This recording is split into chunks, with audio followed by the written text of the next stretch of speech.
We disagree. That's what. His name is Austin Broughton. He's a public speaker. He's an activist. He is a Trump supporter. And one day he wants to run for president of the United States. Austin, I do appreciate you being here, my friend. How are you? I'm doing great. I appreciate the invitation. So how are you feeling today? A little tired, a little drained, but I did get some sleep last night. So I'm doing okay. I enjoyed meeting you and a lot of people out there at Colorado State, a lot of good people, and I do include you as one of those. And I think I met your girlfriend too, and she's very nice. And but I figured we'd come on today and have a little discussion. Let's start with the Charlie Kirk funeral. Yes. What do you make of Donald Trump saying he hates his enemies? Obviously, he's talking about Democrats because, Austin, we're talking about a funeral. This is the guy who you voted for. Do you think that's appropriate for him to use language like that?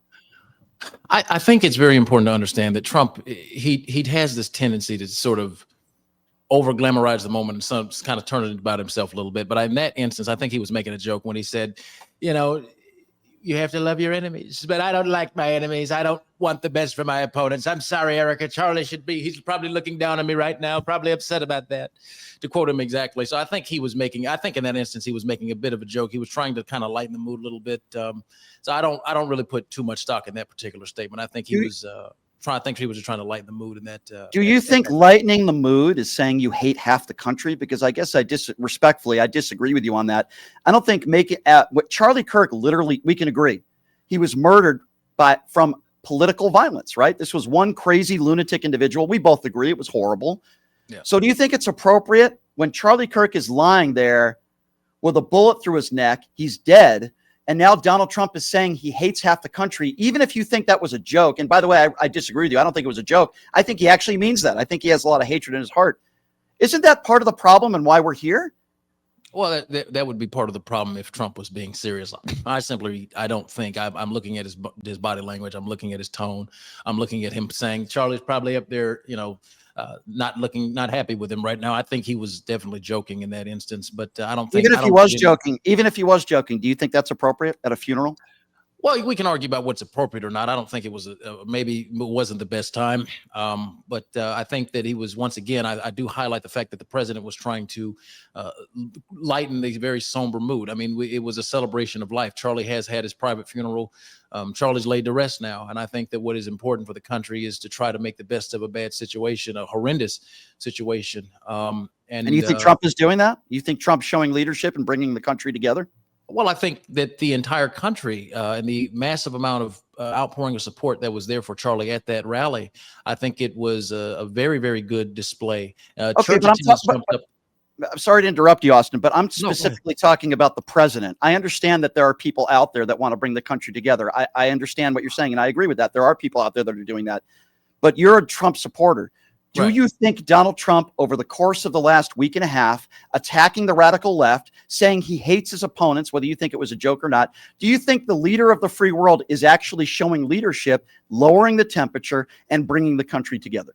I think he's showing his brand of leadership. I think that he is neither lowering nor raising the temperature. I think Trump is being Trump. I think that when you talk about him attacking the radical left, because that's who took the life of Charlie Kirk, was an absolutely radical. How do you know that? The information that has come out on Tyler Robinson, which has been first of all, I have to give credit where it's due. Candace Owens has been doing a fantastic open investigation on this. And the latest report that she released, or the latest episode of her series following this, indicated that Tyler Robinson's father, who was a Republican, noted that his son was becoming more and more radicalized to the left over recent months. Is Candace Owens investigating this? Because last I checked, Candace Owens is the same person who says Donald Trump won the 2020 election. Candace Owens is the same person who makes anti-Semitic comments on a regular basis. Why would you use Candace Owens as a source? It's like using Laura Loomer. She's not investigating this. She's not an investigator. All we know is that the family is a Republican family. We know that this 22-year-old, what 22-year-old doesn't want to do the opposite of what their parents want them to do? Now, obviously, this person was a lunatic and crazy, yes. But why assume that he's a leftist? I don't, and why does it even matter? I don't understand. Help me understand. Well, the reason that I think it matters, and I think the reason I think it's very significant in this case is one, I'm not here to talk about the 2020 election. I'm not talking about something that is 4 years old. Candace They Owens. still are. They still are. Trump Well, still is. Well, I mean, Trump is Trump. Trump has an ego the size of Mount Everest. His ego is a little bit bigger than mine, and I But thought why mine is was that? huge. But Austin, come But, on. Why is that an excuse when you keep well, saying? it's not an it's not an excuse, Brian. I think that what I'm looking at with Donald Trump is Trump is Trump. Whether we like him or not, whether he's brash or not, we have to remember 77 million Americans voted for him because in their mind at that time they were fed up with what they called the establishment. That's why Trump was able to run on a populist platform, and he was able to garner so many voters who felt that they were disaffected and they were disavowed by the Democrats and with the what Trump calls the rhinos, Republican in name And a only. lot of those 77 million people are going to be losing their Medicaid. They're going to be losing their food stamps. A lot of businesses have been shut down. We are headed towards a recession. We've started a war with Iran. He said he would end the war within 24 hours with Ukraine. We're no closer to ending the war now than we were on day one. He's blamed DEI hires on plane crashes. And I mean, 77 million, you're right. 77 million Americans did vote for Donald Trump. I think most of those people are very ill-informed and they made a very bad mistake because I think this country would be in a much better place. But you mentioned, I'm not talking about the 2020 election. Donald Trump is. He's the one who said, even after the Charlie Kirk murder, still talking about the election being rigged. Doesn't it bother you that he's the only president in American history that refuses to concede an election? It doesn't bother me because I understand Trump. I understand his ego. I understand his bravado. I understand his slight degree of narcissism, which all of these things are pieces of his personality that helped him get elected. And to be honest with you, helped me vote for him in 2016 and helped me vote for him in 2020 and helped me do it again in 2024. I classify myself as much of a political outsider. Some of my views are just right of center. Some of them are just left of center. But I would classify myself as a populist, much like the platform that Donald Trump ran on. And he did break political barriers. He's the only person that in American history that I'm aware of that went just from being an outsider to a politician. And he was able to do that by speaking to the masses of voters that felt like they were not being heard by either party. This is why he was able to gain such a massive amount of inroads, though small in the numerically, but culturally you saw a major shift between Black Americans and even white women. He gained a larger share of Black male and Black female votes. 80% of Black men did not vote for Donald Trump. 93% of Black women did not vote for Donald Trump. I don't think that's something to brag about. Now he's going after Letitia James. He's going after his political opponents. If you're talking about what he ran on, he ran on, I will end the war within 24 hours. Yes. He ran on, I will not go after my political opponents. We're not going to use politicize. We know he's doing that. Letitia James, it was already investigated. She didn't break any laws. He's still trying to go after her. He's firing people because he doesn't like them. I mean, come on, you know that. And then, but Brian, it's very important to understand that as the president, there are a multiplicity of positions within the executive office that serves exclusively at the pleasure of the president. So even to your point about me running for president 15 years, if someone is not doing the job that I want them to do, like it or not, I have the authority to fire them and replace them. That is one of the powers granted to the president in the Constitution. I didn't say he didn't have the authority, even though we can talk about how he's broken the law. He already has done that as president this go around. It's not that he doesn't have the authority.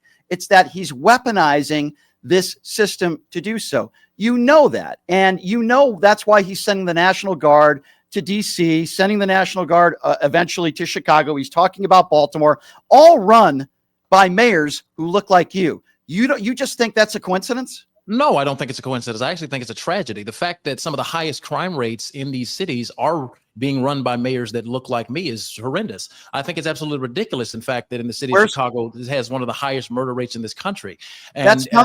Hold on. That's not factually accurate. Per capita, they do not. They're not even top 50. Well, per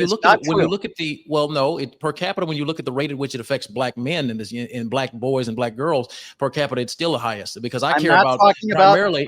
Brian, hold on. Primarily, I care about what happens to my race first. And when you look at the murder rates in the United States of America, we are 13% of the population, yet we make up over 51.2% of all the nation's victims, murder victims and murder perpetrators. And if you actually talk to several of the citizens that have been in D.C., I know some that I'm in a group chat with right now that they're very glad that the National Guard has come in. They've reported that crime is down. Even the mayor of D.C. admitted that crime is down due to the National Guard's presence. Of course, crime is down because the National Guard. That doesn't mean we call in the National Guard to every single city. And by the way, they're going to leave eventually. I would also say I'm not talking about race no matter what the color of your skin is, I don't want people to be the victims of crime. But what you said is not true. Chicago per capita is not anywhere near one of the most dangerous cities. Washington, D.C., nowhere near one of the most dangerous cities. And, you know, he's picking these cities that are run by Democrats. I find it very convenient not calling in the National Guard to any cities run by Republicans, while we know some of the most dangerous cities in this country per capita when it comes to violence are run by Republicans. He hasn't even talked about those cities. So you can't tell me this doesn't have anything to do with politics. Well, no, I absolutely. Once again, I think it does have something to do with politics. If you look at the cities, when you're referencing the areas that are run by Republicans, many of these cities, many of these states rather, that have high crime rates per capita have Republican governors or Republican-leaning governors. But when you look at the individual cities, many of these are run by Democratic mayors. And Trump did also say that he would expand the National Guard to go around the entire country if necessary. And so I think that if we look at crime. Once again, going back to Chicago and DC, the two cities you initially named, I don't necessarily see an issue with the National Guard being there if the goal is to reduce crime. As someone that has worked as a police dispatcher myself for many years, I would love to see crime rates at zero or net zero. So you think Donald Trump wants to make America safer? Is that a fair statement? I would absolutely say that I think he wants to make it. Then why did he pardon a bunch of people who beat police officers on January 6th and called them patriots and hostages? If he cares about DC, let's just focus on that, and he cares about the safety of people. You know, there were at least 700 people that were convicted. Many of them pled guilty to violent crimes on January 6th. He called them patriots and hostages, which obviously they are not, and he pardoned them. Austin, how do you defend that? Are you a hostage? I remember that you said this in the debate we had, the brief debate that we had at Colorado State. Let's be clear here, and I'm saying this as a black man, by the way. Just because you plead guilty to something does not necessarily mean that you committed the act. You saw the video, Austin. What I saw on January 6th were people being let into the Capitol. That's not entirely true. The Capitol. Wait. Oh, come on, no, Brian. That's not true. I saw the footage just like you didn't see the footage of police officers being beaten. Is that what you're claiming on this show? I didn't make the claim that I saw footage or not of officers being beaten. Wait. Hold on. I did see. You're a political person. You want to run for president. Yes. You mean to tell me on this show right now you didn't see any footage of police officers being beaten? What I have seen and what I have personally observed and the footage that has been sent to me, I was unable to see any police officers being assaulted. What I did see was a young woman by the name of, I believe her name was Ashley Bobbitt. She was killed by a security guard at the Capitol. But that was all the footage that I saw. Now, if you have additional footage that I haven't seen, feel free to send it to me. I'll take a look. I am absolutely shocked that you're claiming that you didn't see any footage of violence towards Capitol Police. Well, let me just give you some facts. 140 officers were beaten that day. Many of them were sent to the hospital. Some of them lost fingers. Multiple officers have traumatic brain injury. Some officers had heart attacks, like Officer Fanone. Okay? Yes, you're right. Ashley Babbitt was shot.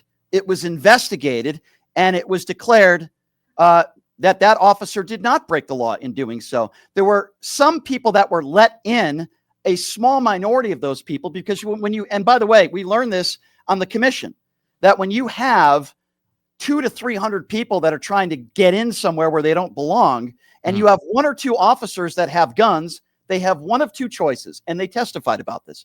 Either I take out my gun and I start shooting people and killing people, or I let them in. A few officers decided to let them in. It doesn't take away what they did. Defecating on Nancy Pelosi's desk, destruction of property. And again, I repeat myself, over 140 police officers were beaten. But I find it interesting, Austin, and ironic that you definitely heard about Ashley Babbitt, but somehow you didn't see any footage of any of the police officers beaten that day. You're a smart guy. I've had private conversations with you. I find it disingenuous that you're telling me you didn't see any video of any of the violence that day. Well, you could find it disingenuous, but I can only be as authentic as I know how to be, and I can only be honest. So if I didn't see the footage, I didn't see the footage. Now, like I said, if you have it, I'll gladly take a look at it, and then my assessment will change based on the evidence. I will send it to you. What I want to, the Democrats on the left love focusing on January 6th. Nancy Pelosi is on recording saying that January 6th was her fault. She stated that she declined National Guard being deployed to the Capitol. She said this on tape. So let me ask you a question. My question to you, Brian, is this: how much responsibility do you put on Nancy Pelosi and on the left for the failure to have the National Guard deployed to January 6th? Who was the president that day? That's not my question, Brian. No. That's I'm not my answering your question. Donald Trump deployed the National Guard pretty quickly to D.C., didn't he? On January 6th, the National Guard was not did Donald deployed. Trump have the same powers that day as he had when he deployed the National Guard to D.C. A few weeks ago? Brian, that's a red herring. That's not answering the question. No. The point I'm trying to make to you is that Donald Trump had the authority. He didn't have to have Nancy Pelosi's authority. Okay, you're the one who's bringing that up. Donald Trump was the president of the United States. He sat on his ass for 4.5 hours. He did nothing. They begged him to put out a video. It took him 4 hours to do so. You know as well as I do that Donald Trump had the authority to do so because he just did it a few weeks ago. But you want to blame Nancy Pelosi. And let me ask you this. If Donald Trump doesn't lie, which he did and he continues to do, and say that the 2020 election was stolen, does January 6th happen?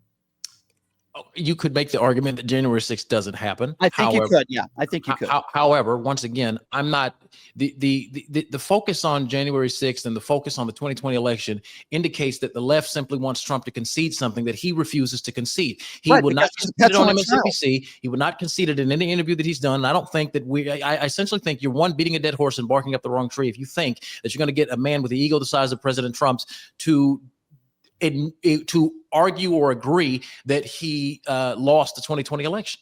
I don't think that's going to happen. I don't think that's going to happen either. I agree with you, but I'm mesmerized that you can't call him out for it. He's the only president in American history that refuses to do so. Let's talk about present, though, Austin. If you're just joining us, by the way, Austin Broughton, public speaker, activist. I met him at Colorado State. He is a Donald Trump supporter. Let's talk about what's happening right now in this country. Sure. Are you comfortable with someone who doesn't have the proper paperwork, that has lived in this country for decades, that has been sent without due process to prisons like El Salvador prisons and others where people are being beaten and tortured? I'm not talking about violent criminals now. Over 60% of the people that have been deported, some of those people have been sent to these prisons that are nonviolent criminals. Are you comfortable with that?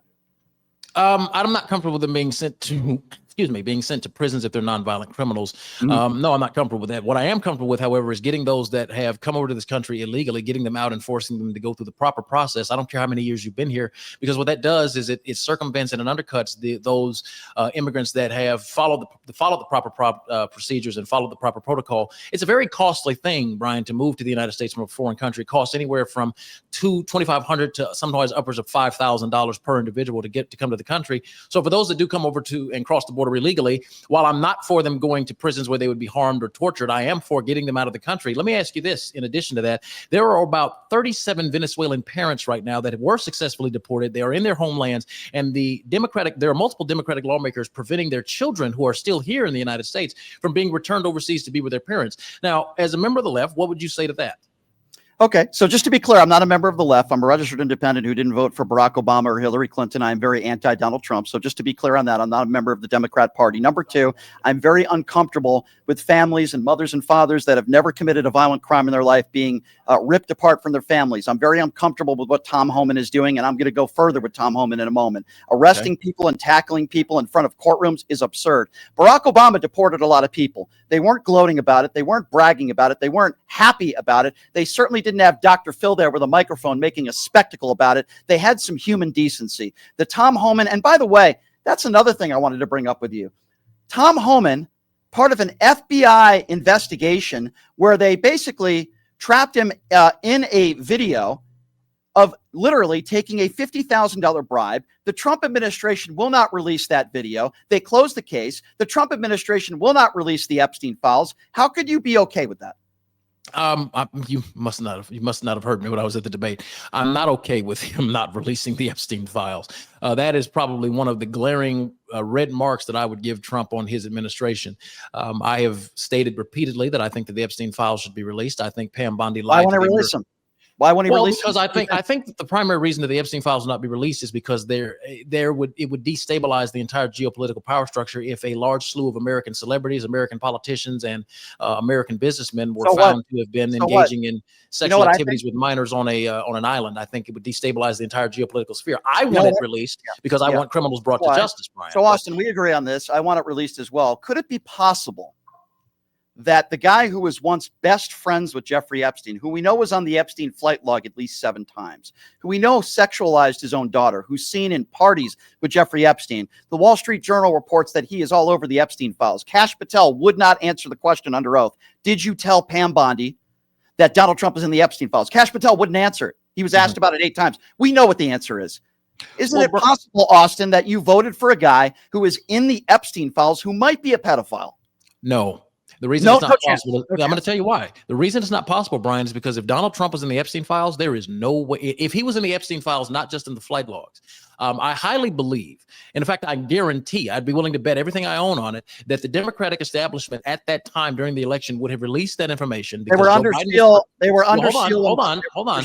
I believe that the Democrats would have released that information if Trump was guilty of having committed any sexual act with a minor. The Democrats did not want Donald Trump to win. They did everything they could. They weaponized the Justice Department against him. They had the 34 felony counts on him. They called him a Nazi. They compared him to Hitler ridiculously, which is insane. How dare you compare Donald Trump, who wouldn't even pale in comparison to the most evil man in America in the world history, to Hitler, for God's sake. So if he was guilty of actually having slept with a minor, I know that the Democrats would have released it. I think that, once again, what I think the unfortunate reason is that the Epstein files will not be released. And this is one of the bitter pills that all Americans will have to swallow, is that it could possibly entangle the entire geopolitical power structure across the world. I don't care about the GOP political structure. What I care about is victims getting their justice. And I disagree with you. First of all, the Wall Street Journal would not even be here if they made that up. Number two, logically speaking, if the answer is no, like you're claiming, which I respectfully disagree, that if Donald Trump's not in the Epstein files, why wouldn't Kash Patel answer that question under oath? It would have been a simple no. The question was asked, did you tell Pam Bondi that Donald Trump is in the Epstein files? If the answer is no, then why wouldn't he answer it that way? What is your reasoning?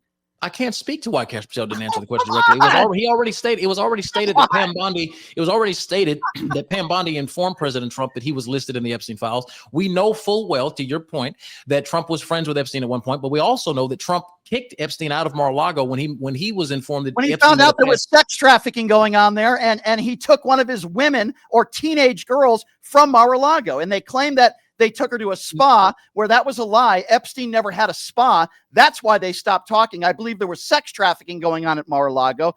And the reason that's a completely different story from what I heard, Brian. What I was told was that Trump kicked Epstein out after Epstein was told to have made a pass at one of the waitress's daughters. So I didn't hear anything about a taking any woman to get a massage or anything of the sort. Listen, you know as well as I do the reason why Kash Patel wouldn't answer that question. They will do everything they can to defend Donald Trump. He was asked a very simple yes or no question. Did you tell Pam Bondi that Donald Trump is in the Epstein files? He wouldn't answer the question. The only reason that any logical person could come up with the reason why he wouldn't answer it is because obviously the answer is yes. Pam Bondi is the person that had all these people with these binders out there. Phase 1 of the Epstein files, they all look like clowns. And Pam Bondi is Donald Trump's personal attorney. We all know that. What about this big and beautiful bill? Let's talk a little bit about that. And the fact that over 15 million people are going to lose their medical coverage. The fact that millions of people are going to lose their food stamps. A lot of these people are struggling. They need it. As you know, 30% of the people that are working in this country are not even offered health care benefits, and 49% of them can't afford it. Now, I know, because I've had private conversations with you, and I do believe you have a good heart and you do care about people.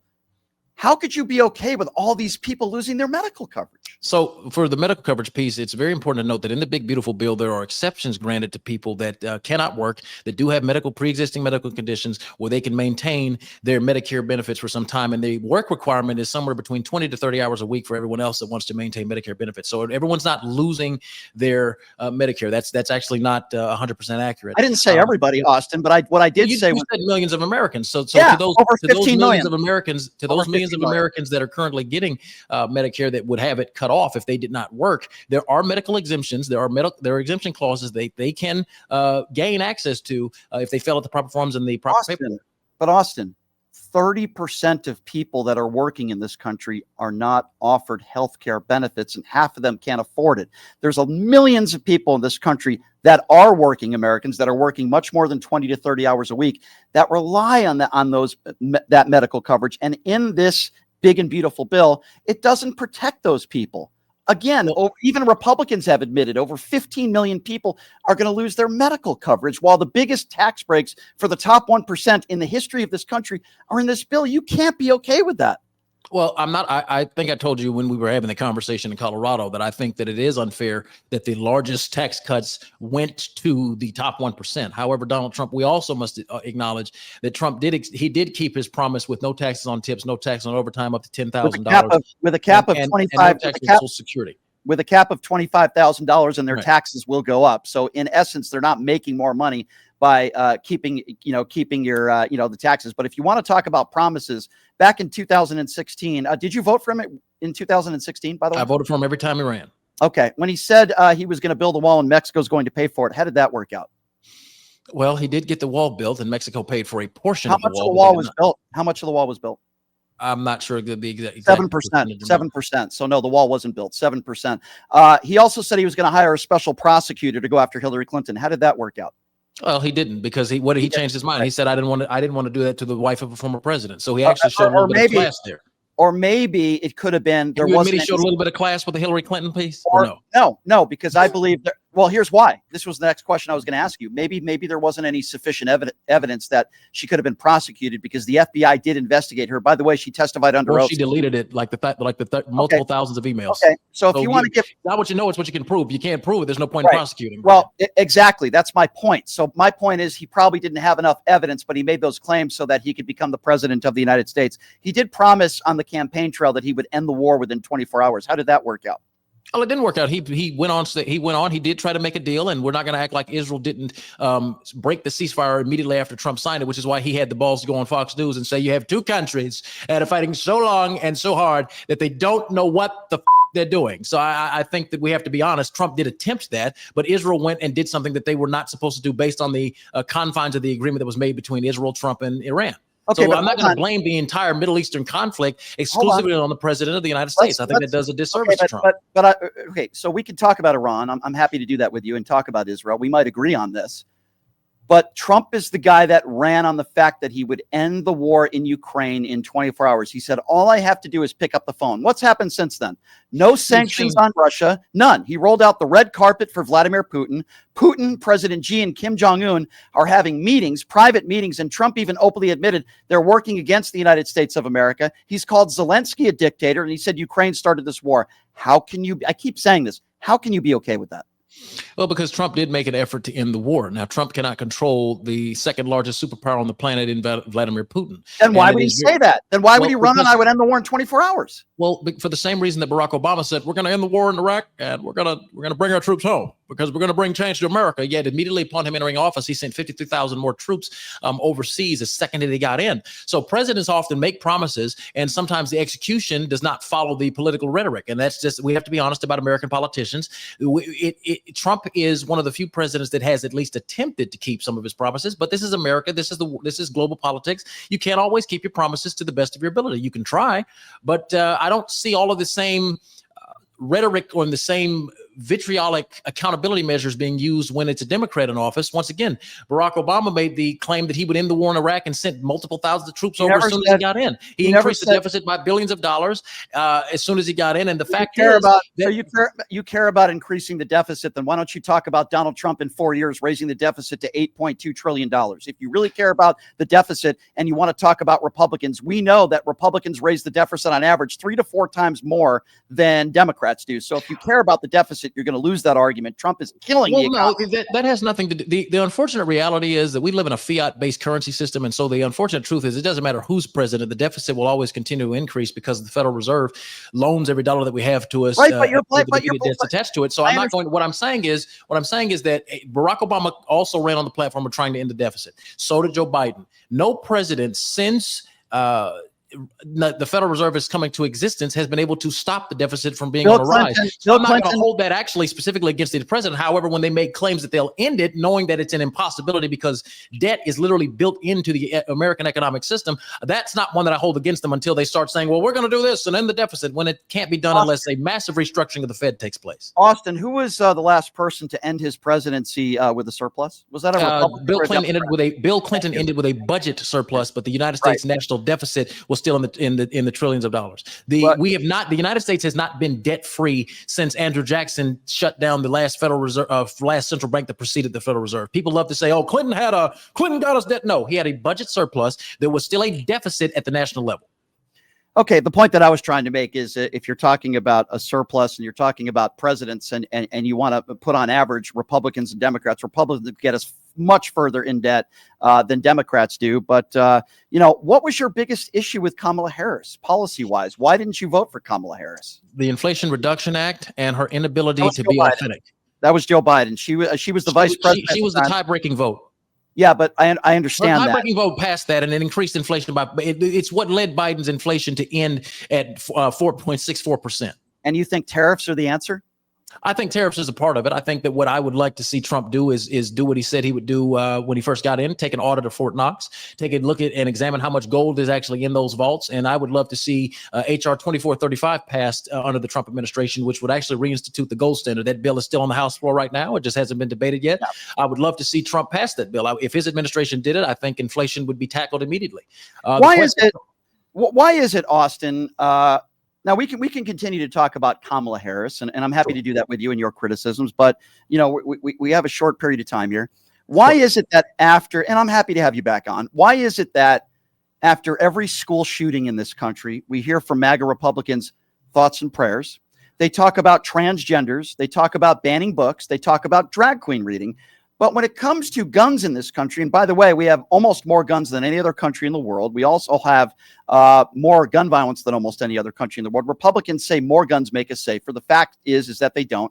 We hear thoughts and prayers, and Donald Trump doesn't lower the flag at half-mast after children are shot. There was a police officer, an African-American police officer, that was murdered because some nut job who was anti-vaccine murdered a man who served this country honorably. Donald Trump didn't even mention this officer's name, but yet the flags are at half-mast for a guy like Charlie Kirk, who I believe spread hate and bigotry.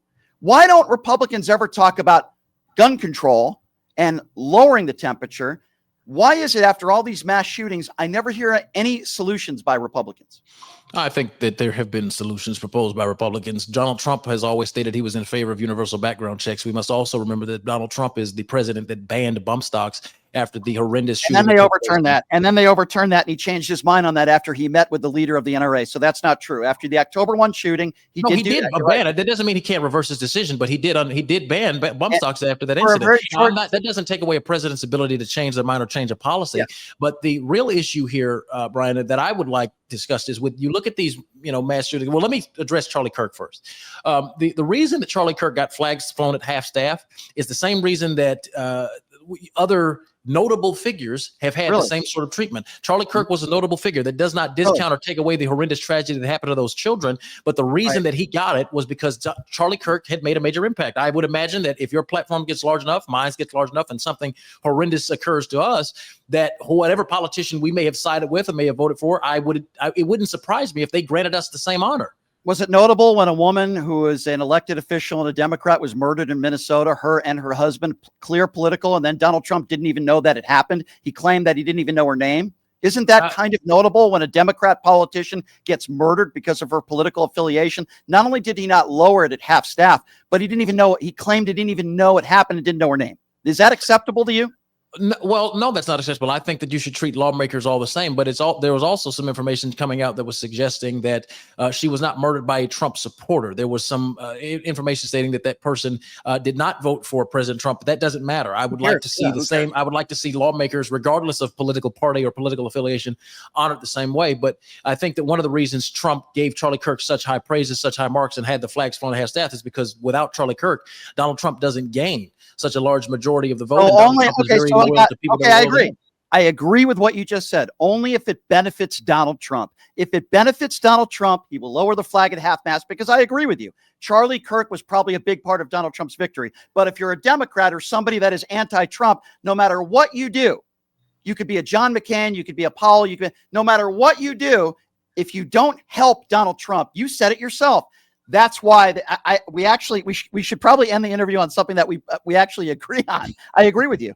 If it doesn't help Donald Trump, he's not going to lower the flag at half mast. Well, we can't sit here and say that Democrats go out of their way to help Republicans. We can't sit here. We can't Really? make that statement. I didn't see Democrats try to take it easy on Trump when they weaponized the Justice Department against him. I don't see the Democrats taking it easy on him when they tried to throw him in jail. I'm not going to act like political nepotism doesn't exist. I'm not going to ever act as I'm not going to put on rose-colored glasses here and say that, oh, well, even myself, let's say that I actually gained the platform large enough in a couple of years, couple decades, maybe, or a decade or so to run for president. Do you actually think that I'm worried if Democratic lawmakers or Democratic politicians take it easy on me or give me grace? No, I'm going to help those that help me get me in office. That doesn't mean I'm going to mistreat those that are in my opposition, but you're absolutely correct. I would show some degree of favoritism for those that help. Okay, so the Democrats, their vote for me. The Democrats tried to put him in jail. Is Jack Smith a Democrat or a Republican? Jack Smith was a Republican, I believe. Thank you. So the Democrats didn't try. Okay, so thank you for agreeing. Letitia James was a Democrat. Fani Willis wasn't a Democrat. Jasmine Crockett's not a Democrat. Calling him Hitler. Come on, Brian. Come on. Sure. It can go both ways. But was Hunter Biden a Republican or a Democrat? I believe that was Joe Biden's son. Did the DOJ go after him? You mean the one that got you mean the one that got pardoned by the auto pin? That Joe Biden, preemptive pardon? That Hunter? By the way, even Republicans have admitted that was not an auto pen. That was actually Joe Biden's signature on that. But you're claiming that it was, they only go after Democrats. And what I'm trying to tell you that's not factually accurate. No. I'm not claiming that. I'm claiming that people would have political power show favoritism to those that have assisted them, regardless of party affiliation, right? I don't care. Democrats will show favoritism to Democrats. Republicans will show favoritism to Republicans. Independents will show favoritism to independents. That's I know. Just for the record, you said Democrats tried to throw him in jail, and I just made the point that the lead prosecutor, Jack Smith, is a Republican. That's. I was just trying to. Jack Smith was the lead prosecutor, but we also have to. You also have to admit, Fani Willis, Democrat. Jasmine Crockett, Democrat. The Democratic lawmakers that were advocating for him to go to jail, a large percentage of them were Democrats. Advocating somebody to go to jail. And by the way, and Fani Willis had a case on him against Fulton County. I live in Georgia. I watched him come down here and get his mugshot. Okay, so let me ask you a question then. If you care so much about unfairly advocating somebody to go to jail, why haven't you called out Charlie Kirk, who advocated for Joe Biden to get the death penalty? He did not advocate for that. You took that. Yes, he did. He never. You play the clip. That's what I would say, because Charlie Kirk never advocated for Joe Biden to get the death penalty. That is a gross mischaracterization of what Charlie Kirk said. He never advocated for that once. I will play that on the show. I will email it to you. I have the audio, and I've played it on the show before.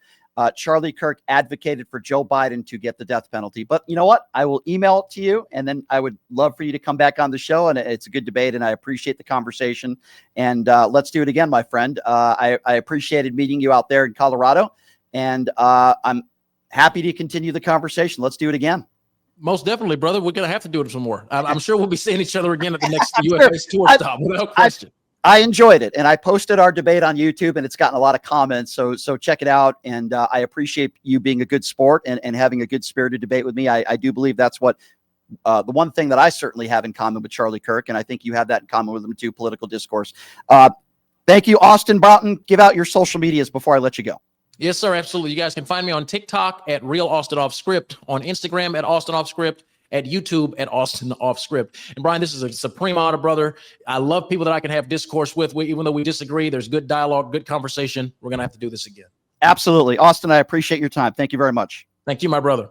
All right. There you go. Austin Broughton, everybody.